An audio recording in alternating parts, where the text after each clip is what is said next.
ಕೊಡ್ತೀನಿ ಅಂತ ಹೇಳಿ ಹಿಂದಿನ ನಮ್ಮ ಪ್ರಧಾನ ಕಾರ್ಯದರ್ಶಿಗಳಂತ ಸುರ್ಜೇವಾಲ ಅವರು ಹೇಳಿದರು. ಅದನ್ನೇ ನಾವು ಕೇಳ್ತೀವಿ. 3 ವರ್ಷ ಆಯಿತು, ಮುಂದಿನ ಜನರಿಗೆ ಅವಕಾಶ ಮಾಡಿಕೊಡಿ. ಭಾಳಷ್ಟು ಜನ 3 ಸರಿ 4 ಸರಿ 5 ಸರಿ ಗೆದ್ದವರು ಇದ್ದಾರೆ, ಅವ್ರಿಗೆ ಅವಕಾಶ ಮಾಡಿಕೊಡಿ ಅಂತ ಕೇಳಿದ್ದೀವಿ. ಈಗಿದ್ದಂಥವ್ರಿಗೆ ನಾವು ಅಪಸ್ವರ ಏನೂ ಮಾಡಿಲ್ಲ, ಅವ್ರಿಗೆ ಕೊಟ್ಟಿದ್ದೀರಿ ಸಾಕು, ಬೇರೆಯವ್ರಿಗೆ ಅವಕಾಶ ಮಾಡಿಕೊಡಿ.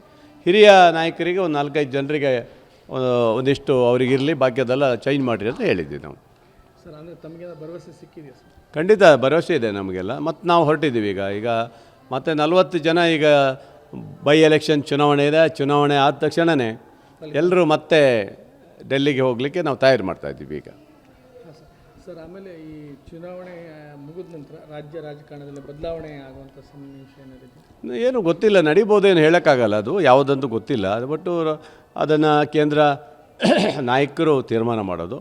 ಬಹುಶಃ ಅದನ್ನು ಏನು ಮಾಡ್ತಾರೋ ಗೊತ್ತಿಲ್ಲ. ಮುಖ್ಯಮಂತ್ರಿಗಳ ನಿರ್ಧಾರ ಅವ್ರು ಹೇಳಿದ್ದಾರೆ. ಪಾಪ ಮುಖ್ಯಮಂತ್ರಿಗಳು ಏನು ಹೇಳಿದ್ದಾರೆ, ಹೈಕಮಾಂಡ್ ತೀರ್ಮಾನ ಮಾಡಿದರೆ ನಾನು ಯಾವುದು ಎಲ್ಲಕ್ಕೂ ಒಪ್ಕೊಂಡ್ರೆ ಮುಂದುವರಿತೀನಿ, ಬೇಡ ಅಂದರೆ ಬಿಟ್ಕೊಡ್ತೀನಿ ಅಂತ ಹೇಳಿದ್ದಾರೆ.